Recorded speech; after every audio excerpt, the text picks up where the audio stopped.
আল্লাহ পাক তিনি হচ্ছেন সুন্দর। আল্লাহ কি?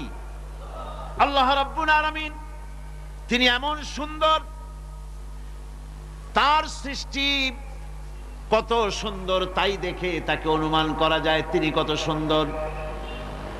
আল্লাহ রাব্বুল আলামিন তার রুচিবোধ, তার সৌন্দর্য, তার সৃষ্টি দেখলেই বোঝা যায় এই দুনিয়াকে কত সুন্দর করে তিনি সাজিয়েছেন, এই পৃথিবীকে কত সুন্দর করে তিনি গুছিয়েছেন।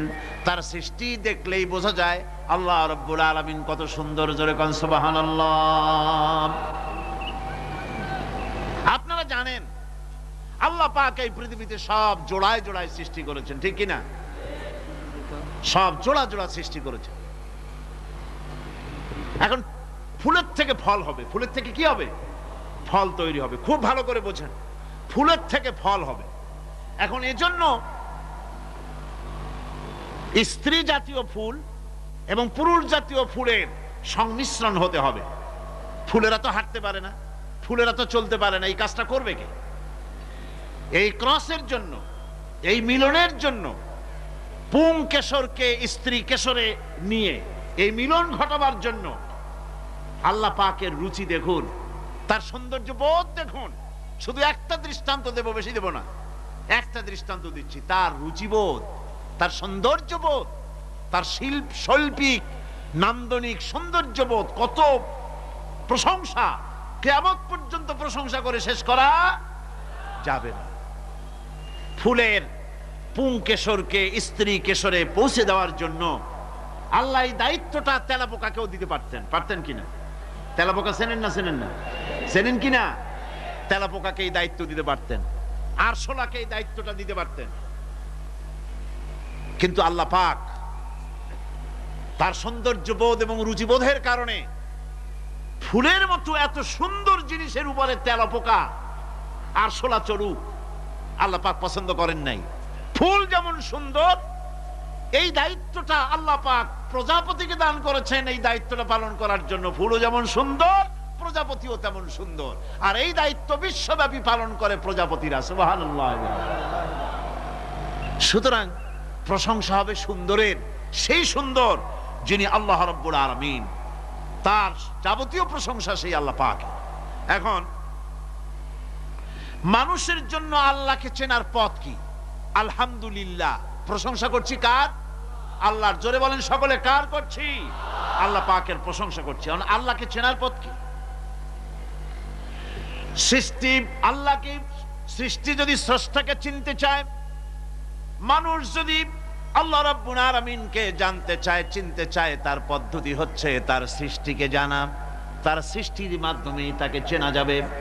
আল্লাহ পাক বলেন, আল্লাযীনা ইয়াযকুরুনাল্লাহা কিয়ামান ওয়া কুউদান ওয়া আলা জুনুবিহিম ওয়া ইয়াতাফাক্কারুনা ফী খালকিস সামাওয়াতি ওয়াল আরদ রব্বানা মা খালাকতা হাযা বাতিলা সুবহানাকা ফাকিনা আযাবান নার। আল্লাযীনা ইয়াযকুরুনাল্লাহা কিয়ামান ওয়া কুউদান ওয়া আলা জুনুবিহিম, যারা দাঁড়িয়ে, বসে, শুয়ে, এক কথায় সর্বাবস্থায় যারা আল্লাহ পাককে স্মরণ করে, তার আকাশ এবং জমিন সৃষ্টির ব্যাপারে চিন্তা ভাবনা করে, রাত এবং দিনের পরিবর্তনের চিন্তা করে, তার সৃষ্টি নৈপুণ্যতা নিয়ে যারা গবেষণা করে, তারাই হচ্ছে আল্লাহ পাকের খাঁটি বান্দা। একজন সত্যানুসন্ধানী, চোখের সামনে যখন নিখিল বিশ্বের অনুপরমাণু থেকে শুরু করে সূর্য, চন্দ্র, গ্রহ, নক্ষত্র, বিশাল আকাশ পর্যন্ত, গাছপালা, তরুলতা, সমুদ্র, মহাসমুদ্র, পশু পক্ষী ইত্যাদি যখন তার নজরে পড়ে, তখন একজন সত্যের অনুসারী ব্যক্তি, একজন সত্যের অনুসন্ধানী ব্যক্তি, তার মুখ থেকে বেসাক্তা স্বতঃস্ফূর্ত ভাবে নিজের অজান্তে মুখ থেকে যে শব্দটা বেরোয়, সে শব্দটা হচ্ছে আলহামদুলিল্লাহি রাব্বিল আলামিন। সমস্ত প্রশংসা হচ্ছে ওই আল্লাহ পাকের, যিনি এগুলিকে সৃষ্টি করেছেন। আর তিনি কোনো কিছু কি বেকার সৃষ্টি করেন নাই, খামোখা সৃষ্টি করেন নাই। প্রত্যেকটির পেছনে রয়েছে বিরাট বিরাট উদ্দেশ্য। এখানে মানুষের সবচাইতে বড় ভ্রান্তি, মানুষের সবচাইতে বড় ভুল, সেটা হলো এই, দুর্ভাগ্যজনকভাবে সকল সৌন্দর্যের মহাশিল্পী আল্লাহ পাককে মানুষ ভুলে যায়। তারা প্রশংসা করে নদীর, প্রশংসা করে নারীর, নারীর অঙ্গ প্রত্যঙ্গ নিয়ে তারা কবিতা লেখে, নারীর সৌন্দর্য নিয়ে কবিতা লেখে, সাহিত্য রচনা করে, সূর্য নিয়ে, চন্দ্র নিয়ে, চাঁদের মায়াবী জ্যোৎস্না নিয়ে, এর সুন্দর সুষমা নিয়ে কবিতা লেখে, প্রজাপতির রং দিয়ে গান তৈরি করে, ফুলের সৌন্দর্য এবং তার সৌরভ দেখে মানুষ পাগল হয়ে যায়, এগুলির পিছনে গান, সাহিত্য ইত্যাদি কবিতা রচনা করে। কিন্তু এই সৌন্দর্য যিনি সৃষ্টি করেছেন সে আল্লাহ পাককে বেমালুম ভুলে যায়। সেই জন্যে স্রষ্টার প্রশংসা করতে হবে। আল্লাহ পাক শেখাচ্ছেন, শুরুতেই শেখাচ্ছেন, আলহামদুলিল্লাহি রাব্বিল আলামিন। পড়েন সবাই, আলহামদুলিল্লাহি রাব্বিল আলামিন। এখানে আল্লাহ, প্রশংসা কার বলুন, কার? আল্লাহ নয়, আল্লাহ, আল্লাহ পাকের প্রশংসা। আল্লাহ হচ্ছে ইসমে জাত। আল্লাহ কি? ইসমে জাত। কোন ধরনের অনুবাদ দিয়ে আল্লাহ শব্দের ব্যাখ্যা বুঝানো যাবে না। আল্লাহ এটাকে যদি সৃষ্টিকর্তা লেখা হয় তাহলে আল্লাহ শব্দের হক আদায় হবে? সৃষ্টিকর্তা বলতে তো বুঝাই যায়, তা তো আছে খালেক, সৃষ্টিকর্তা। এই জন্য আল্লাহ পাকের একটা সিফাতি নাম আছে না, সে নাম কি? খালেক। আল্লাহ এটাকে কোনো অনুবাদ দিয়ে সৃষ্টিকর্তা বলে বোঝানো যাবে না। আল্লাহ হচ্ছেন এমন, পৃথিবীতে যত ধর্মের লোকেরা তাদের স্রষ্টাকে ডাকে, কেউ বলে ভগবান, কেউ বলে ঈশ্বর, কেউ বলে পরমেশ্বর, কেউ বলে বিধাতা, কেউ বলে গড, কেউ বলে জিহোবা। বলেন এরকম? কথা না বললে বুঝি কি বলে।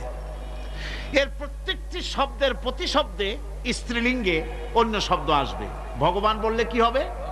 ভগবতী। ঈশ্বর বললে ঈশ্বরী। পরমেশ্বর বললে পরমেশ্বরী। বিধাতা বললে বিধাত্রী। গড বললে গডেজ আসবে। এখন গড আরো বেকায়দা। গডটারে যদি উল্টায় দেন এমন সর্বনাশ হবে যা বলার মতো না। আর এই শব্দ দিয়েও বোঝার উপায় নাই যে তারা কি বলতে চায়। শব্দকে খণ্ডিত যদি করা হয় তাও বোঝা যাবে না যে কি বলতে চায়। অথচ আল্লাহ পাক হচ্ছেন, আল্লাহ পাকের নাম হচ্ছে এমন একটি নাম, আমাকে যদি কেউ বলে যে অন্য কোনো ব্যাখ্যা চাই না, আল্লাহ দিয়ে আল্লাহরে বুঝায় দেন, তো আল্লাহ দিয়ে আল্লাহরে বুঝানো যাবে। এরকম কোরআনে কারিমের মধ্যে আল্লাহ আয়াতে কারিমা সেট করে রেখেছেন। সুবহানাল্লাহ। যদি আপনারা বলেন আমাকে যে আল্লাহ দিয়ে আল্লাহর পরিচয় করায় দেন, তো আমি বলবো আল্লাহ রাব্বুল আলামিন কোরআনে কারিমের মধ্যে বলেছেন, আল্লাহু লা ইলাহা ইল্লা হুয়াল হাইয়ুল কাইয়্যুম। কোন সূরায় আছে? কোন আয়াতে? আয়াতুল কুরসি। পড়তে ইচ্ছা করে না? পড়েন আমার সাথে, আল্লাহু লা ইলাহা ইল্লা হুয়াল হাইয়ুল কাইয়্যুম। আল্লাহ হচ্ছেন তিনি যিনি ছাড়া কোনো উপাস্য নাই, কোনো ইলাহ নাই, কোনো মাবুদ নাই, যিনি ছাড়া আর কোনো ইবাদতের মালিক নাই, আর যিনি হচ্ছেন সদা জাগ্রত চিরঞ্জীব, সার্বভৌমত্বের একচ্ছত্র মালিক, যিনি সদা জাগ্রত চিরঞ্জীব, তিনি হচ্ছেন আল্লাহ। এখন কেউ যদি বলেন আল্লাহ অক্ষর কি, এক একটা অক্ষর বাদ দিয়া আল্লাহরে চিনায় দেন, তাও চিনানো যাবে। আল্লাহর প্রথম অক্ষর যদি বাদ দেন কি থাকবে? কোরআনে কারীম বলছে তা দিয়েও বোঝা যাবে, লিল্লাহি মা ফিস সামাওয়াতি ওয়া মা ফিল আরদ। আল্লাহ হচ্ছেন তিনি যার জন্য আকাশ আর জমিন, আকাশ এবং জমিনের একচ্ছত্র মালিক, এর মাঝখানে যা কিছু আছে সব কিছুর মালিকানা যার হাতের মুঠায়, তিনি আমার আল্লাহ। তিনি কে? আল্লাহ। এরপরে যদি বলেন আর একটা নাম ছেড়ে দেন, আলিফ সাল্লাম একটা নাম ছেড়ে দিলাম, তাহলে কি থাকলো? লাহ থাকলো, দুইটা অক্ষর থাকলো লাহু। এই লাহু দিয়েও আল্লাহ রাব্বুল আলামিনের সিফাতকে, তার গুণকে বোঝা যাবে। লাহু মাকালিদুস সামাওয়াতি ওয়াল আরদ। আল্লাহ পাক বলেন আসমান এবং জমিনের রিজকের চাবিকাঠি আল্লাহ পাকের হাতে, যাকে খুশি তিনি পর্যাপ্ত রিজেক দান করেন। কেউ যদি বলেন লামটাও ভালায় দেন, লামটাও ছেড়ে দেন, দিলাম নাম একটা ছেড়ে, থাকলো কি? একটা অক্ষর থাকলো হু। এই হু দিয়ে আমার আল্লাহরে চেনা যাবে। ওয়া হুয়াল গফুরুল ওয়াদুদুল আরশিল মাজিদ ফাআলুল লিমা ইউরিদ। আমার আল্লাহ হচ্ছেন তিনি যিনি ক্ষমাশীল, যিনি দয়াবান, যিনি বান্দাকে মহব্বত করেন, যিনি হচ্ছেন আরশে আসিমের মালিক। যা তিনি হচ্ছেন সেই মহান সত্তা যিনি যা খুশি তাই করতে পারেন। সুতরাং আল্লাহ হচ্ছেন এমন এক লফজ, এমন এক নাম, এমন এক ইসমে জাত যার কোনো বিকল্প নাই, যা অনুবাদ করে আল্লাহকে স্রষ্টা বললে এটা সারবে না, সৃষ্টিকর্তা বললে সারবে না। আল্লাহ পাকের নামের বিরাট বিশাল ব্যাপক অর্থ রয়েছে। সুতরাং আল্লাহকে আল্লাহই বলতে হবে। আল্লাহকে কি বলতে হবে? আল্লাহ আল্লাহ আল্লাহ। কত মজাই নামে, সুবহানাল্লাহ বিহামদিহি, কত মজাই নামে। দেখেন আল্লাহ রাব্বুল আলামিন এমন রব। বাংলাদেশের কুকুর আর আমেরিকা ইউরোপের প্রধান দেশের কুকুর একরকম নয়। আমাদের দেশের পশু ইউরোপ আমেরিকা শীত প্রধান দেশের পশু একরকম নয়। তার কারণ হলো আমাদের দেশে শীত কম, নাতিশীতোষ্ণ অঞ্চলের মধ্যে খানিকটা পড়ে যায়। এখানে পশুদের গায়ে কম পশম থাকলে কোনো অসুবিধা নাই। ভেড়া, ঘোড়া, কুকুর, বন্য প্রাণীকে কেউ তো কম্বল দেয় না, ল্যাপ দেয় না, রাজাই দেয় না, খাতা দেয় না, চাদর দেয় না। আল্লাহ রাব্বুল আলামিন তিনি এমন রব, শীত প্রধান দেশের পশুদের গায়ে পশম দিয়া চিরস্থায়ী কম্বল জড়ায় দিয়েছেন। এর নাম হচ্ছে রব। প্রতিপালনের পদ্ধতি কি সুন্দর করে তিনি প্রতিপালন করছেন, কি সুন্দর করে তিনি পশু পক্ষীগুলিকে তাদের আহার জোগাড় করছেন, প্রতিপালন করছেন।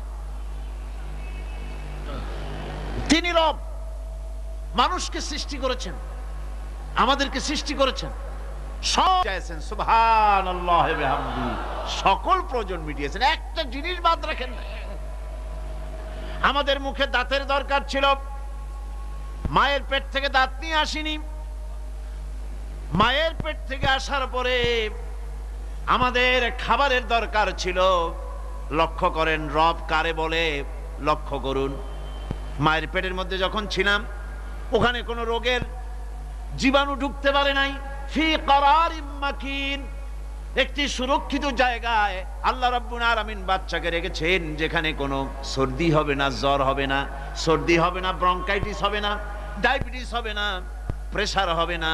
মায়ের পেটের মধ্যে বাচ্চাকে এমন জায়গায় আল্লাহ যত্ন করে রেখেছেন। এই বাচ্চা যখন মায়ের পেট থেকে বেরিয়ে এলো তখন তার পরিবেশ অত্যন্ত খারাপ। এখানে পলিউশন আছে, এখানে কার্বন ডাই অক্সাইড আছে, এখানে বিষাক্ত হাওয়া আছে, এখানে দূষিত আবহাওয়া রয়েছে। প্রতি মুহূর্তে রোগ তাকে হামলা চালাতেছে। এই রোগের থেকে সে বাচ্চা বাঁচবে কি করে? এজন্য রব্বুল আলামিন তিনি এমন রব, মায়ের বুকের মধ্যে যে খাবার তৈরি করলেন বাচ্চার, ওই খাবারের মধ্যে বাচ্চার ওষুধও আল্লাহ পাক বানাইয়া দিলেন। মায়ের বুকের দুধ শুধু দুধ নয়, এটা ওষুধ। সুবহানাল্লাহ। এটা খাদ্য, এটা ওষুধ, এটা ভিটামিন, এটা ক্যালসিয়াম,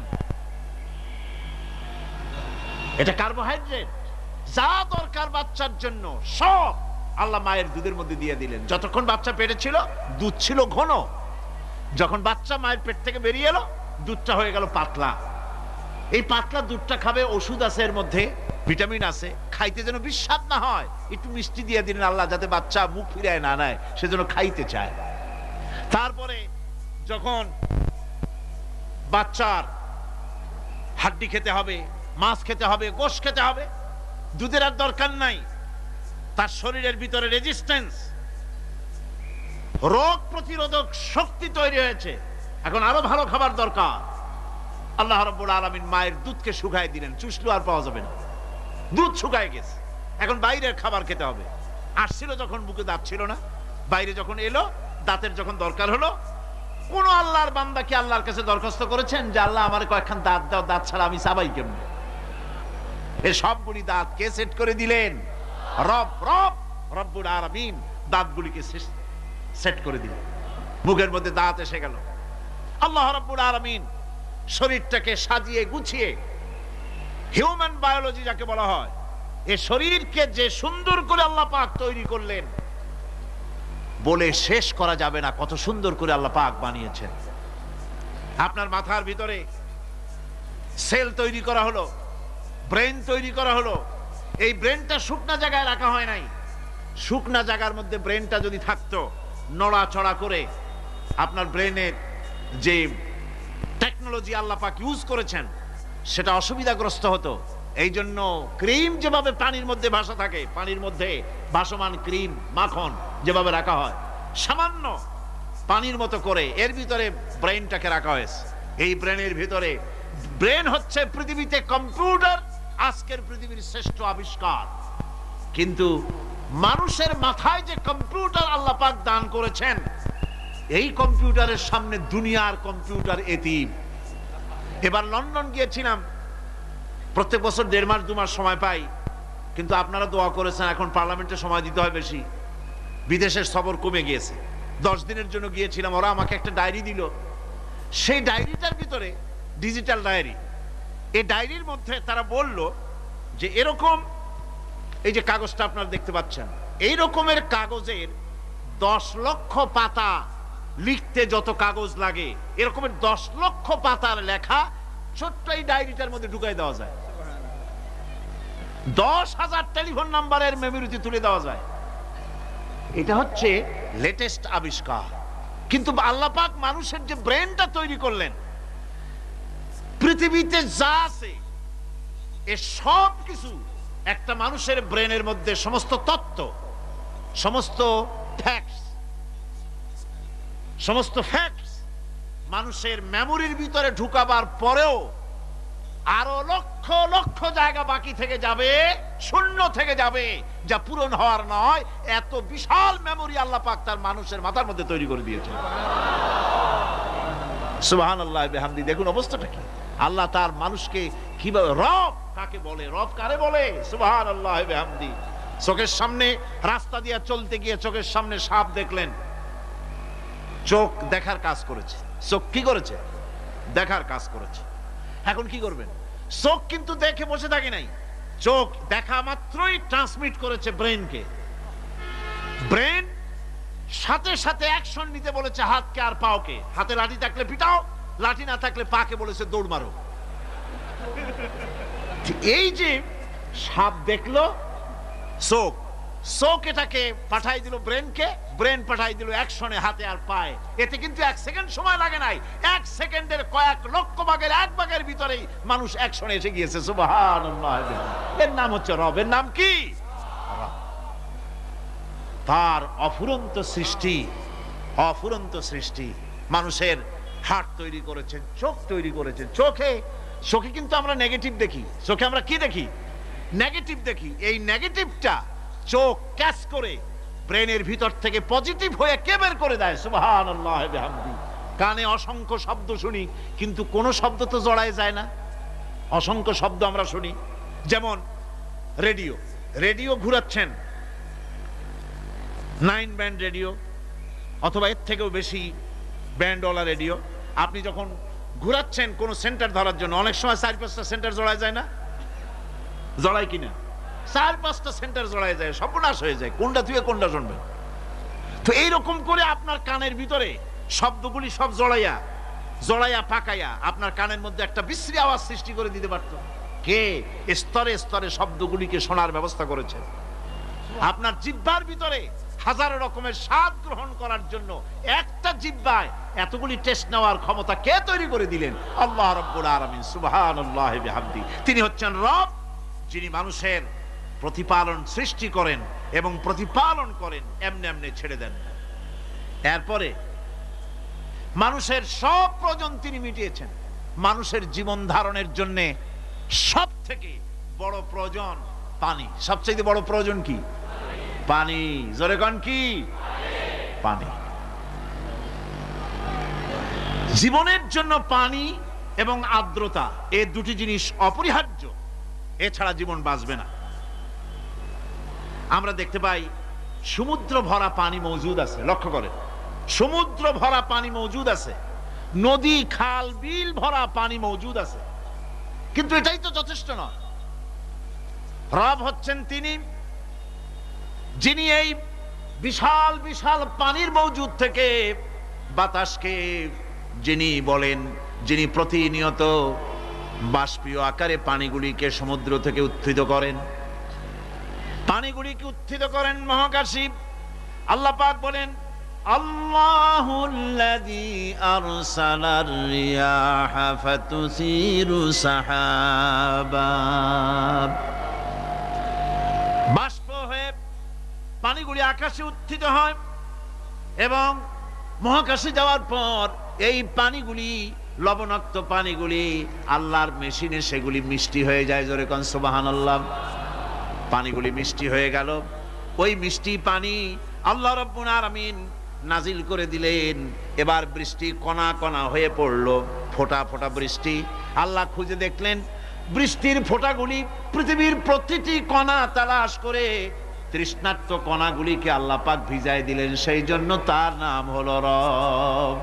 তিনি হচ্ছেন রব, প্রয়োজন মিটান। পানি সবচেয়ে প্রয়োজন বেশি, সেই পানি আল্লাহ পাক এভাবে সরবরাহ করলেন। জমিনের চারিদিকে নদী নালা রেখেছেন, জমিনকে আর্দ্র করেছেন, জমিনের ভিতরের পানি মিষ্টি করেছেন।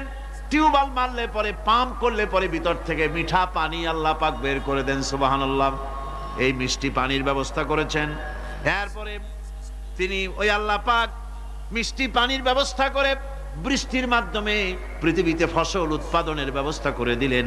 সেজন্য আল্লাহ পাক কোরআনে কারীমের মধ্যে বলেছেন, ওয়াজআলনা মিনাল মাই কুল্লা শাইইন হাই। পানি দ্বারাই আমি সব বস্তুকে সজীব রাখি। বৈশিষ্ট্যের দিক থেকে পানির রয়েছে অনেক গুণ, আশ্চর্য গুণ। পৃথিবীর ৭৫% হচ্ছে পানি। আকাশ থেকে অর্থাৎ চাঁদ থেকে যখন চাঁদে ভ্রমণকারীরা যখন ছবি তুলেছে, তো সেই ছবিতে ব্লু রং এসেছে বেশি, সবুজ এসেছে কম। সবুজ হলো গাছপালা, আর ব্লু হচ্ছে পানি। সমুদ্রের পানির রং হচ্ছে নীল। মানুষের শরীরের ভিতরে ৬০% পানি, গাছের মধ্যে রয়েছে পানি। পানি ছাড়া পৃথিবীর বাঁচার কোনো পথ নাই।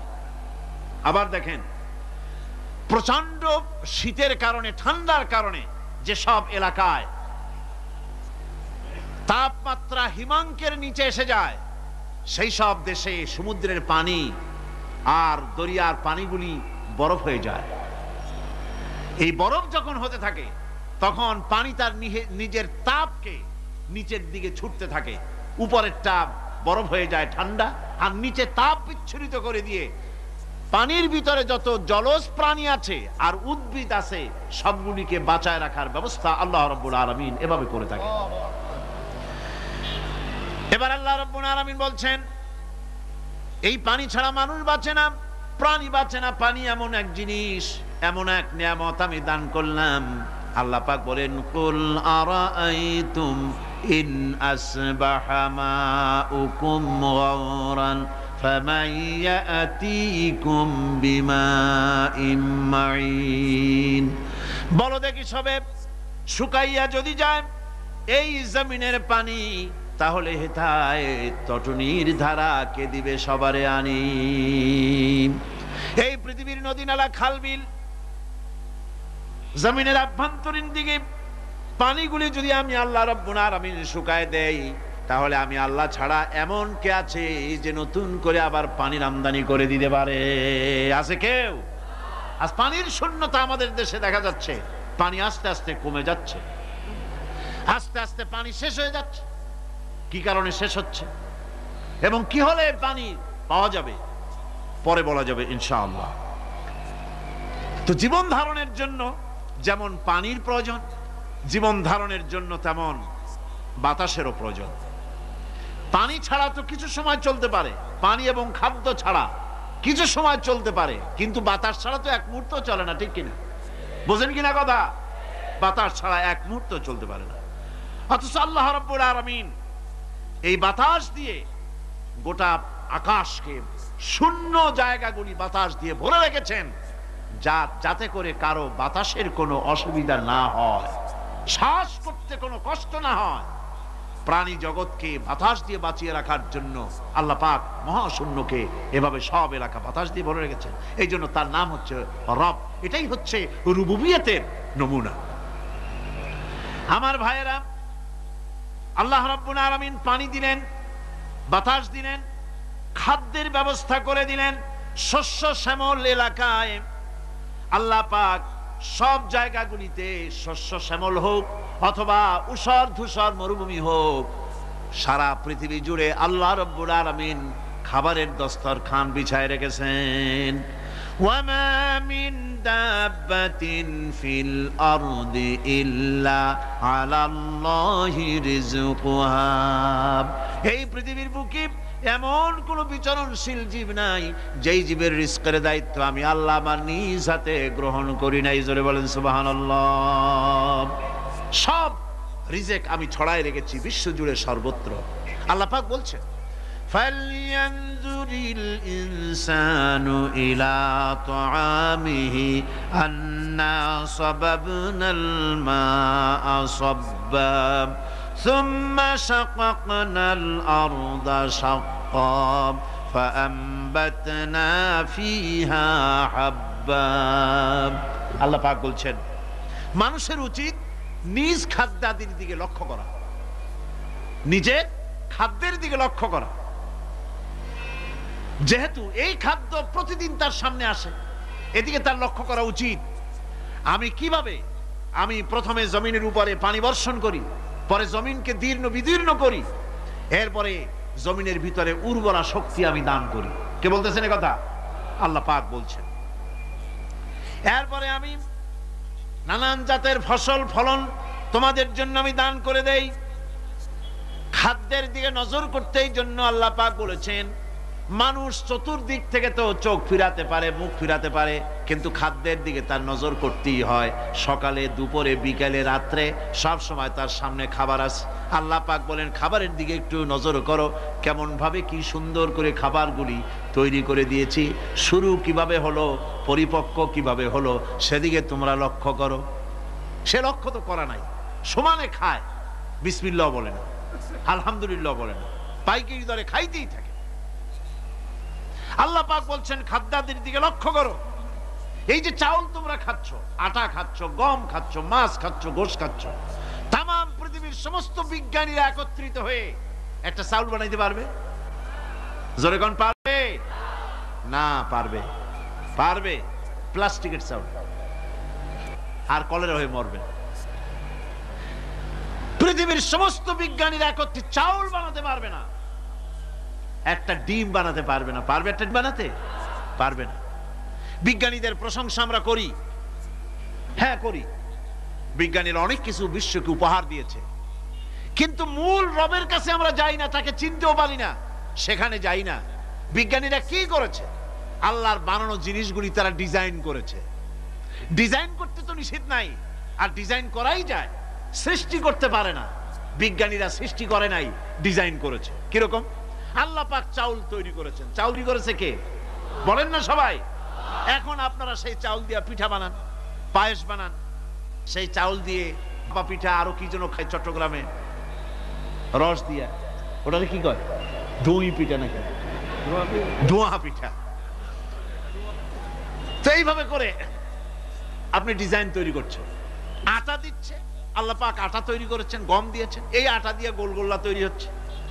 এর দ্বারা রুটি তৈরি হচ্ছে, এর দ্বারা অসংখ্য রকমের সিমাই টিমাই ইত্যাদি দিয়ে, লাচ্ছা সিমাই, নানান রকমের সিমাই আপনি ডিজাইন করেন, অসুবিধা নাই। আল্লাহর তৈরি করা কাঠ দিয়ে ফার্নিচার তৈরি হচ্ছে, টেবিল হচ্ছে, গোষ্ঠী শুদ্ধ হচ্ছে।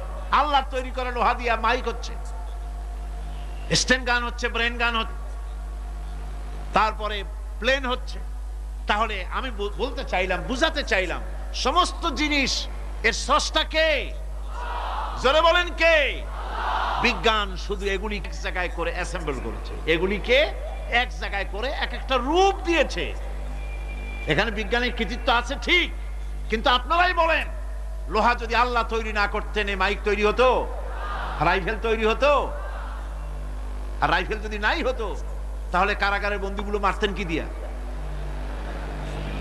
রাইফেল যদি না হতো যুদ্ধ করতেন কি দিয়ে? ঠিক কিনা?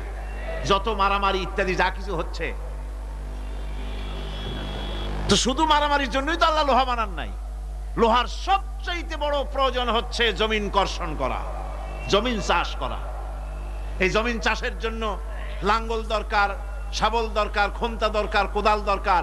এই লোহার দাম কেউ আল্লাহ পাক এত লোহা বেশি দিয়েছেন, যার জন্য লোহার দাম কম। সোনা কম দিয়েছেন, যেহেতু সোনার প্রয়োজনীয়তা কম, লোহার প্রয়োজনীয়তা বেশি, এই জন্য লোহা বেশি দিয়েছেন, দামটা কমে গেছে, যার জন্য আপনার আমার জন্য কিনে ব্যবহারটা সহজ হয়েছে। কথা ঠিক কিনা বন্ধুগণ? আল্লাহ রাব্বুল আলামিন এইভাবে করে মানুষের রুবুবিয়াতটা, আল্লাহ পাকের রুবুবিয়াত হচ্ছে এই, তিনি মানুষকে সুন্দর করে সৃষ্টি করে যা কিছু প্রয়োজন সবকিছু খাওয়াচ্ছেন, দিচ্ছেন।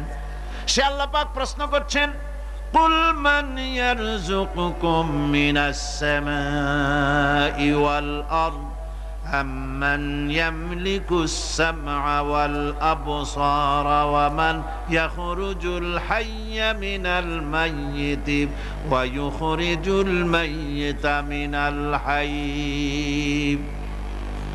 আকাশের প্রশস্ত বুক থেকে এবং জমিনের এই প্রশস্ত বুক থেকে কে রিজেক, তোমাদের খাদ্য কে উৎপাদন করে? কে নির্জীব থেকে সজীবকে বের করেন? আর কে সজীব কে নির্জীবে পরিণত করেন? তিনি কে? তিনি হচ্ছেন আল্লাহ পাক। আল্লাহ পাক বলছেন, এই প্রশ্ন যদি তাদেরকে করা হয় তো তারা কি বলবে? আল্লাহ পাক বলেন, ওয়ামান ইউদাব্বিরুল আমরা ফাসায়াকুলুনাল্লাহ ফাকুল আফালা তাত্তাকুন। হে নবী, এদেরকে প্রশ্ন করুন। এদেরকে যদি প্রশ্ন করা হয় এই পৃথিবীর সুন্দর পরিচালনা পদ্ধতি কে করেন, তাহলে তারা এক কথায় বলবে, নিজের থেকেই বলবে আল্লাহ। কে করছেন? সবকিছু আল্লাহ। আল্লাহ পাক বলেন, নবী তাহলে তাদেরকে বলেন, এ কথা জানার পর, এ কথা বোঝার পরেও কেন তারা ঔদাসীন্যতা দেখাচ্ছে? কেন তারা গাফিল হয়ে যাচ্ছে? কেন তারা আল্লাহ পাককে ভয় করে তার পথের অনুসারী হচ্ছে না?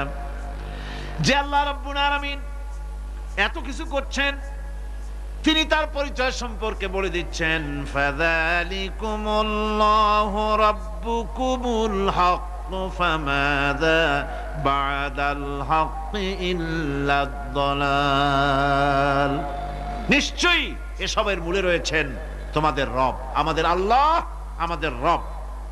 সুতরাং উজ্জ্বল সত্য প্রকাশিত হওয়ার পর গোমরাহি ছাড়া আর কিছুই বাকি থাকে না। সুতরাং যারা সত্যের পথের অনুসরণ করতে চায়, রবকে চিনতে হবে, আল্লাহ পাককে জানতে হবে এবং তাকে অনুসরণ করতে হবে, তাকে রব হিসাবে চিনতে হবে। আমার বন্ধুগণ, এটা হচ্ছে সেই রুবুবিয়াত ইলাহি যার দিকে হযরত মুসা আলাইহিস সালাম ইঙ্গিত করেছিলেন ফিরআউন যখন তাকে প্রশ্ন করেছিলেন, ফামান রাব্বুকুমা ইয়া মুসা। হে মুসা, তোমাদের দুজনের রব কে? তোমাদের রব, তোমাদের প্রভু কে? তিনি জবাব দিলেন, রব্বুনাল্লাযী আ'তা কুল্লা শাইইন খালকাহু সুম্মা হাদা। রব হচ্ছেন আমাদের তিনি, যিনি নাকি আমাদের প্রতিপালক, আমাদেরকে সৃষ্টি করেছেন এবং আমাদেরকে হেদায়েত দিয়েছেন, সঠিক পথের দিশা দিয়েছেন। এখানে হেদায়েত হচ্ছে, এখানে হেদায়েত শব্দের অর্থ হচ্ছে সৃষ্টি শুধু করেন নাই, তাকে চলা, তার খাদ্য অনুসন্ধানের, তাকে বেঁচে থাকার সবকিছুর উপকরণ এর কমন সেন্স, এর সাধারণ জ্ঞান আল্লাহ পাক তার সাথে দিয়েছেন, তিনি হচ্ছে রব। আচ্ছা, একটা দৃষ্টান্ত দেই। এই হেদায়েতটা কি? এই হেদায়েতটা হচ্ছে, আপনাদের বাড়িতে যদি কারো বিড়াল থাকে, বিড়াল, বিড়াল বোঝেন তো না? কি বলে এখানে? বিড়াল, বিলাই নাকি বলে? বিড়াল। এই বিড়াল যদি আপনাদের কারো বাড়িতে থাকে, তো বিড়ালের প্রসবকালীন অবস্থা দেখবেন। বিড়ালের প্রসব হবে, বাচ্চা দেবে। বিড়াল তখন ঘরের মধ্যে পেরেশান হয়ে ঘুরতে থাকে, একটা নিরাপদ জায়গা খোঁজে, একটা নিরাপদ জায়গা খোঁজে। প্রসব করার 2-3 দিন আগের থেকে খুঁজতে থাকে তার জন্য নিরাপদ জায়গা কোনটা। এরপরে খুঁজতে খুঁজতে প্রসবের দিন সে সত্যিকারের ঘরের মধ্যে সবচেয়ে কোনা কানা জায়গা যেটা, সেই রকমের একটা নিরাপদ জায়গা সে বেছে নিল। এরপরে বাচ্চা হলো। বাচ্চা হওয়ার পর এই বাচ্চার উপরে কেউ যেন আক্রমণ না করে, শত্রু যেন তার জায়গাটিতে না আসে, এই জন্য বাচ্চাটার তো হাত দিয়ে মায়ের মতো কোলে নিতে পারে না, সে আস্তে করে ঘাটটা কামড়ায় ধরে যাতে করে বাচ্চা ব্যথা না পায়। ওইভাবে করে ঘাড় কামড়ায় ধরে, আজকে এই সিঁড়ির নিচে, কালকে ওই খাটের নিচে, পরশুদিন এই আলমারির কোনায়, এইভাবে বাচ্চাগুলি সরায় সরায় রেখে বাচ্চাকে প্রতিপালন করে। এই বিড়ালের হেদায়েত দিলটা কে? যিনি দিলেন তার নাম রব, তিনি হচ্ছেন রব্বুল আলামিন। সন্তান প্রতিপালনের ব্যবস্থা শুধু দুনিয়ার মানুষকেই দেন নাই, প্রাণী জগৎকেও দিয়েছেন। সুবহানাল্লাহ।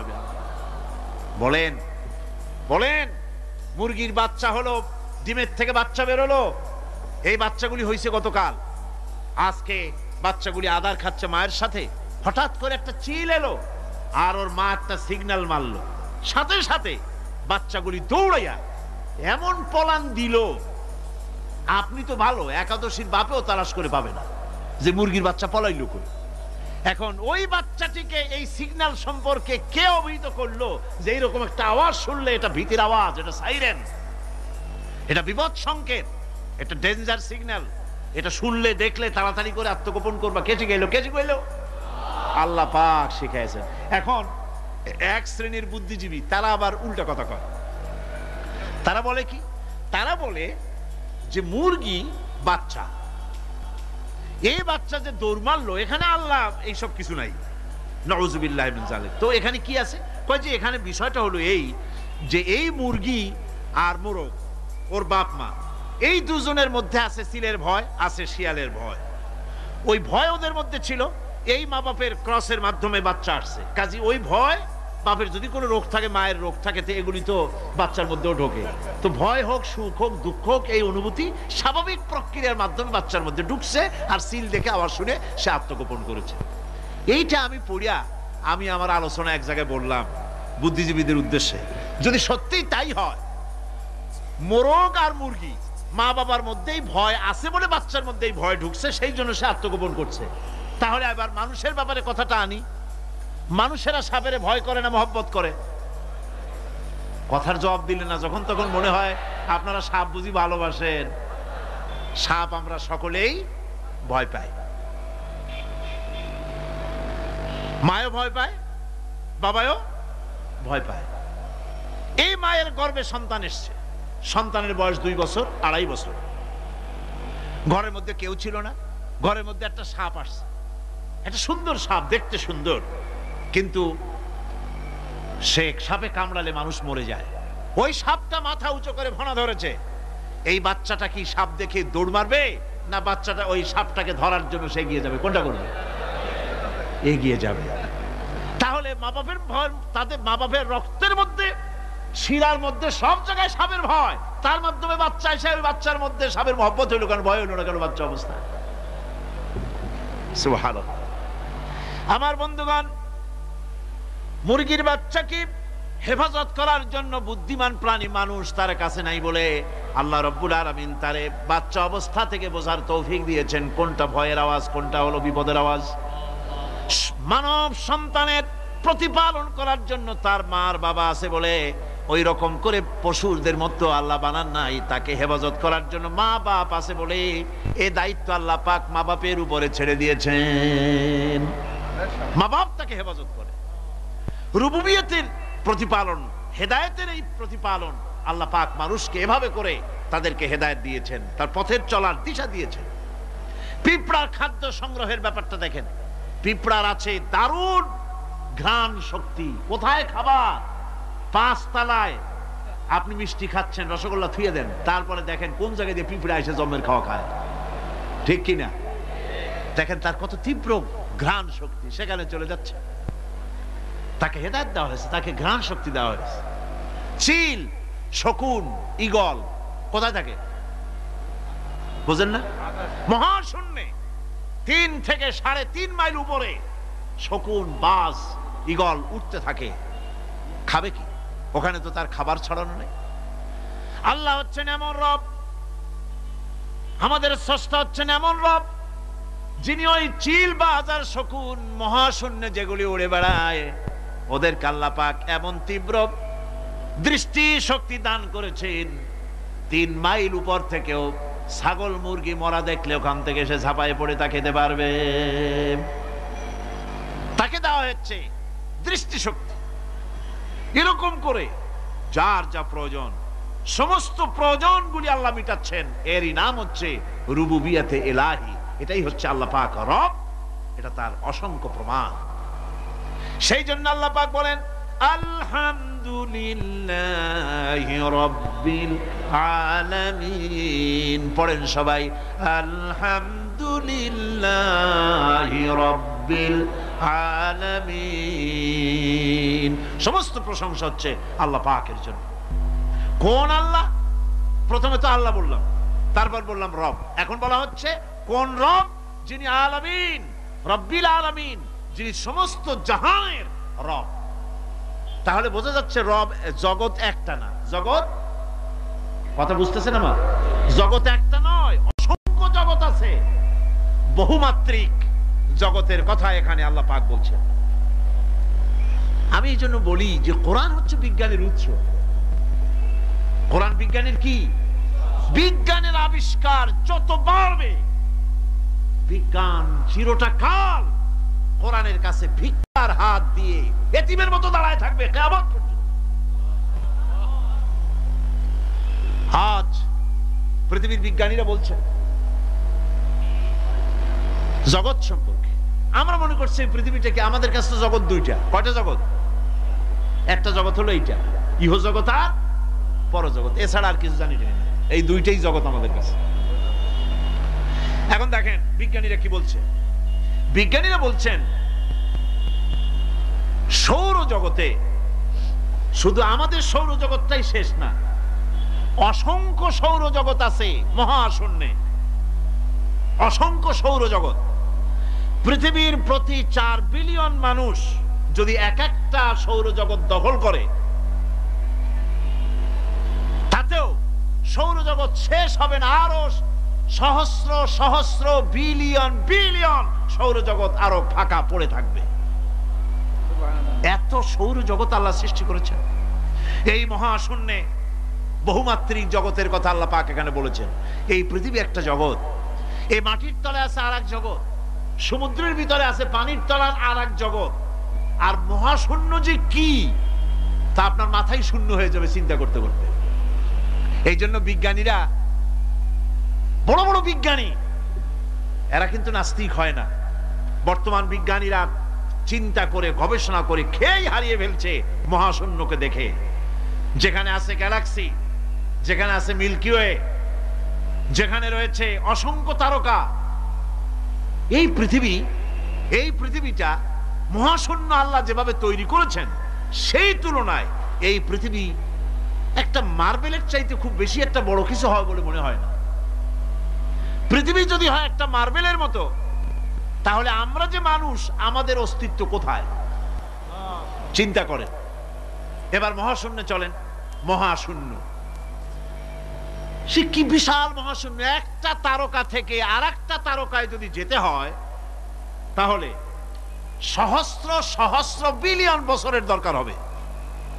কি বছর? এ দুনিয়ার বছর না, আলোকবর্ষ, লাইট ইয়ার। আলো চলে প্রতি সেকেন্ডে কত? 1,86,000 মাইল।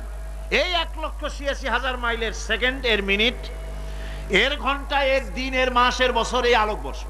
সহস্র সহস্র আলোকবর্ষ পার হয়ে যাবে এক তারকা থেকে আর এক তারকায় পৌঁছানো সুকঠিন।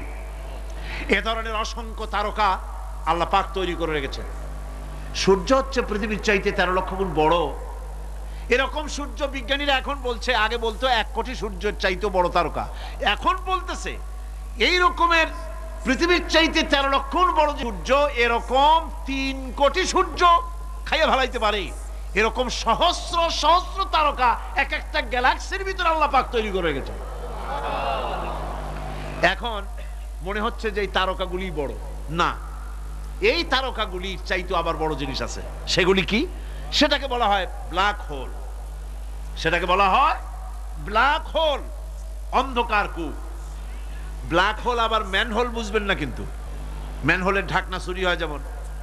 তবে একটা দৃষ্টান্ত আপনি বুঝতে পারেন, রাস্তায় রাস্তায় যেমন অসংখ্য ম্যানহোল আছে, ওই রকম করে মহাশূন্য অসংখ্য ব্ল্যাক হোল আছে, একটা দুইটা না, অসংখ্য। এই ব্ল্যাক হোল আবার দেখা যায়, অদৃশ্য ব্ল্যাক হোল। এই ব্ল্যাক হোলগুলো কি? এগুলি কোরআনে কারীমের মধ্যে আল্লাহ পাক বলেছেন, ফালা উকসিমু বিমাওয়াকিন নুজুম, ফালা উকসিমু বিমাওয়াকিন নুজুম, শপথ সেই পতনে যেখানে নক্ষত্র সমূহ ধ্বংস হয়ে যায়, ধ্বংসপ্রাপ্ত হয়, কসম সেই স্থান সমূহের। সুবহানাল্লাহ।